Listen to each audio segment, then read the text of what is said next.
Good evening. Last week, Narsi provided a good insight as to what Upanishads were. Today, we'll straight dive into one of the Upanishads called the Katha Upanishad, a dialogue with death. This is a very interesting Upanishad and it's also a no nonsense Upanishad. All Upanishads start with a Shanti mantra, and the Shanti mantra for Katha Upanishad also is very interesting. Om Sahana Bhavatu Sahanau Bhunaktu Sah Viryam Karvavahai Tejasvina Aditamastu Ma Vidvishavahai Om Shanti Shanti Shanti. It really means that there should be proper attunement of the spirit between the guru and the disciple.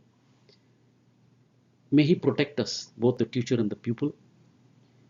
May both the teacher and the pupil work hard to know the true meaning of the scriptures. May our studies be fruitful and may we never quarrel or have an argument during the course of this study. Om Shanti Shanti Shanti.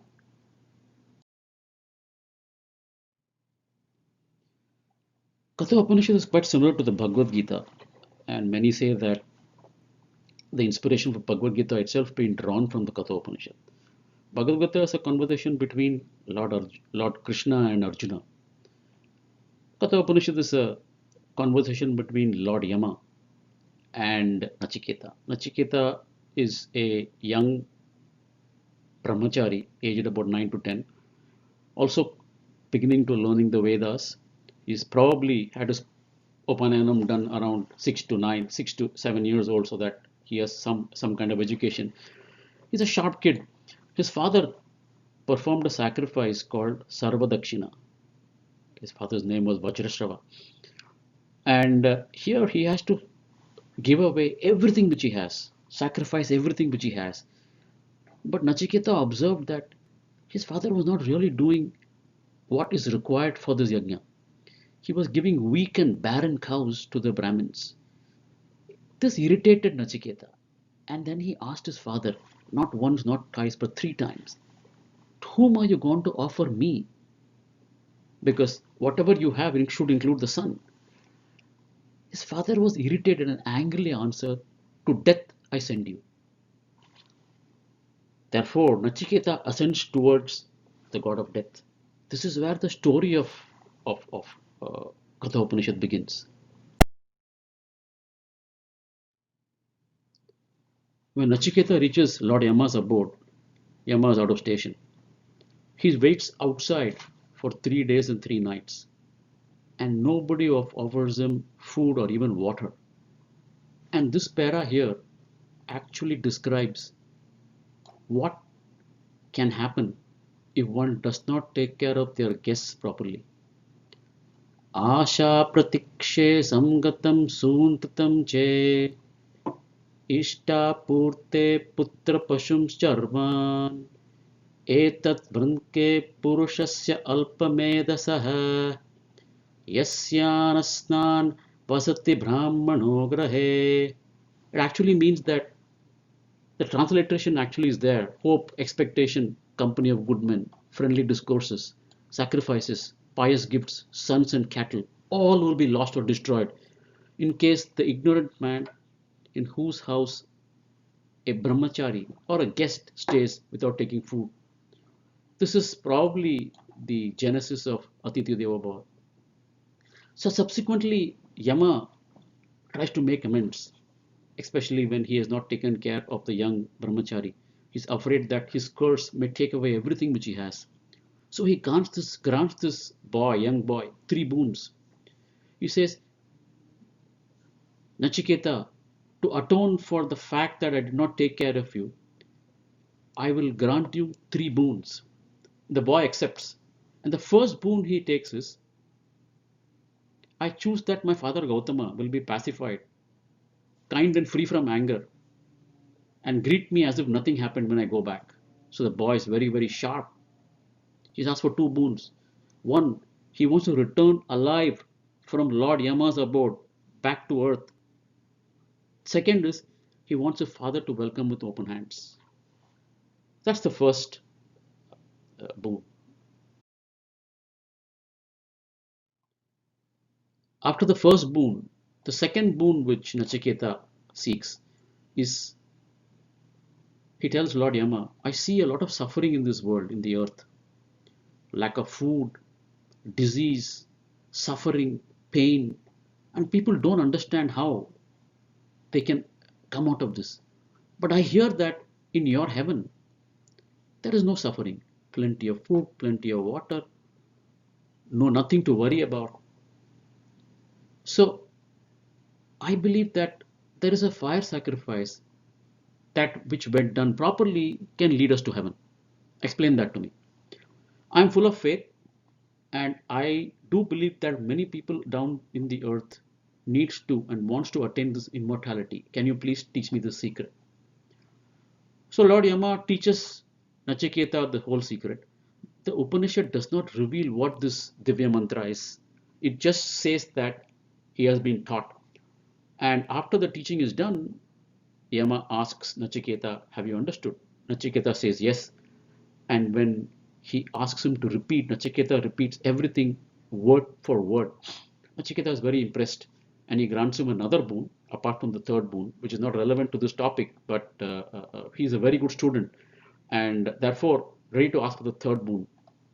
The third boon is very important, and this is where the real teachings of Katha Upanishad begins.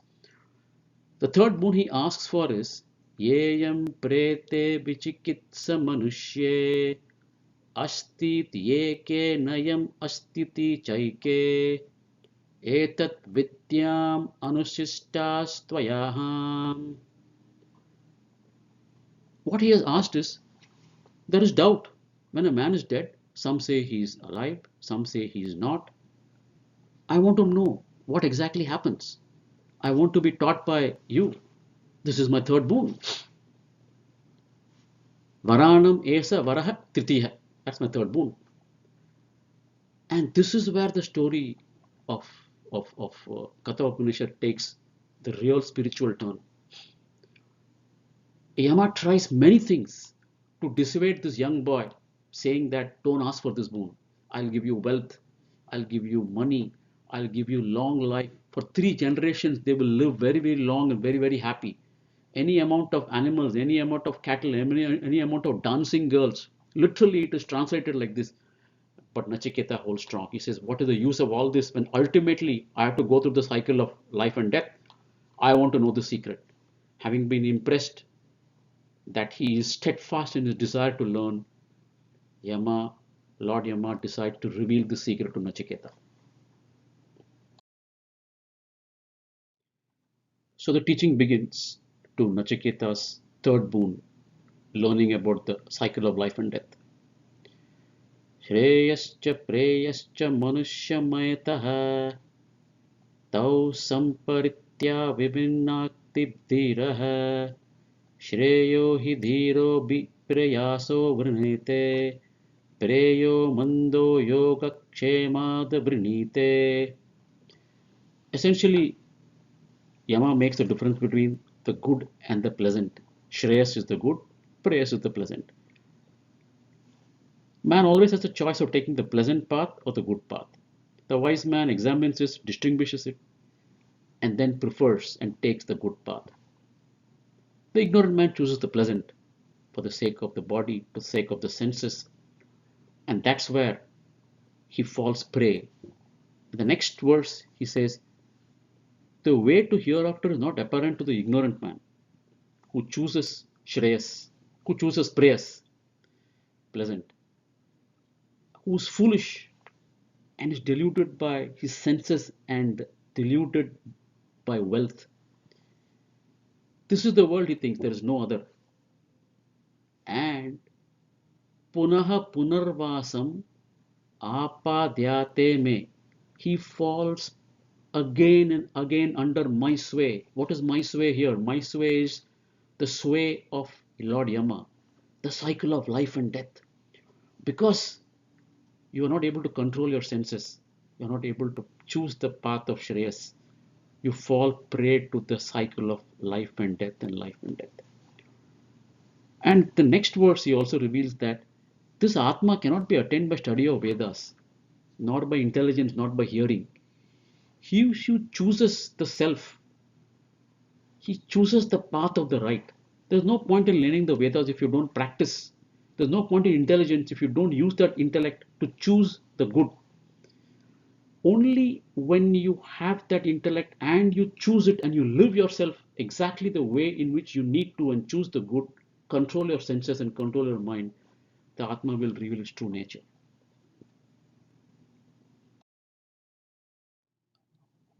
Also, any man who's not turned away from this bad conduct driven by the senses or the mind, whoever his senses are not subdued, whose mind is not calm and concentrated, even if he has the knowledge, will never attain the Atma.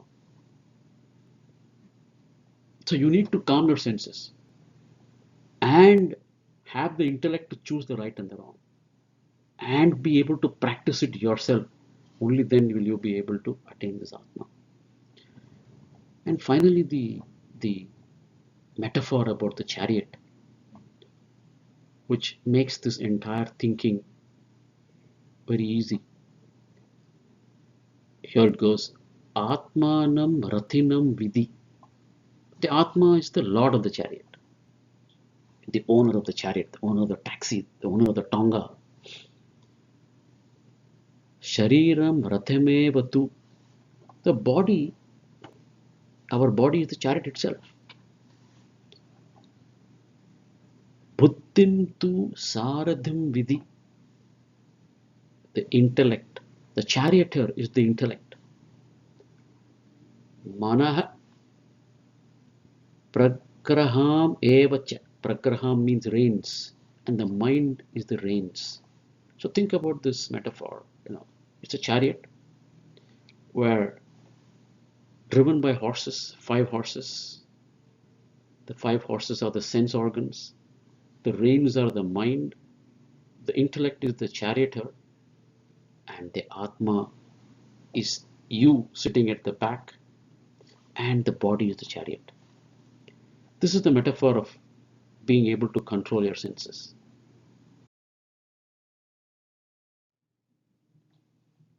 This picture should be able to help you, help all of us better understand the chariot metaphor in the Katha Upanishad.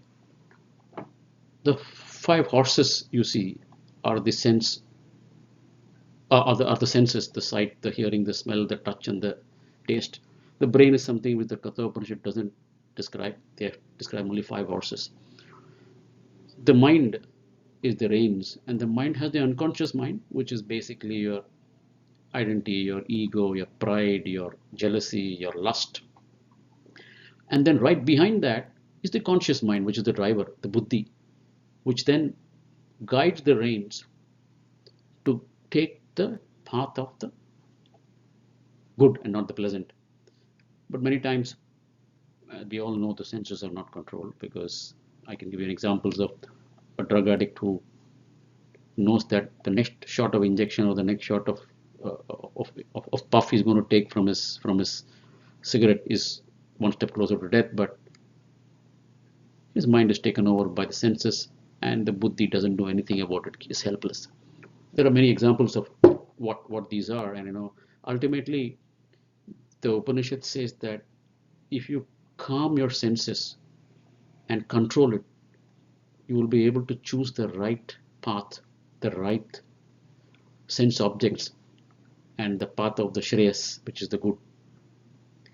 And once you ultimately calm it down, your mind also is in control, complete control of your senses, and you're in control of your mind. And the buddhi has very little decisions to make. And when all the three are calm, the senses, the mind, and the intellect, that's when you inner reflect and you will be able to achieve the higher self, which is the Jivatma. And once you understand Atma, is when you catapult into breaking the cycle of life and death. The idea is to go to Brahmalok. As they say, there are 3 loks, Indralok, where you will get a short amount of time depending on all the good karma you've done. and the better you've done, you'll get a lot of time. And if you've done really well, you'll go to Devalok. But even from Indralok and Devalok, you will come back as the cycle of life and death is not broken. Ultimately, unless you calm your inner self, understand the Atma, you will never achieve Brahmalok. And the idea is to achieve Brahmalok from where there is no more of this life and death cycle. It all arises from avidya, lack of knowledge. So we still believe that the senses are important and money is important, taste is important, or whatever. Uh, Kama, which is lust, and karma, action taken based on those. So all three together is what is required to be calm to achieve the higher self. And I hope that this will help you evince new interest in Katha Upanishad. Katha Upanishad also clearly says that one should learn this from a learned guru, and that guru's qualification has to be the one who has achieved the things which he's seeking to teach. So he should be have his horses, his reins, his driver, and the inner self in control, and he has achieved that enlightenment. If not, he cannot teach you, and you will never be able to learn. And the Shanti part will be read twice before the Upanishad starts and after the Upanishad starts. So let us chant the Shanti part again. Om Sahana Vavatu Sahano Bhunaktu Sah Viryam Karavavahai Tejasvinavaditmastu Ma Vidvishavahai. Om Shanti Shanti Shanti.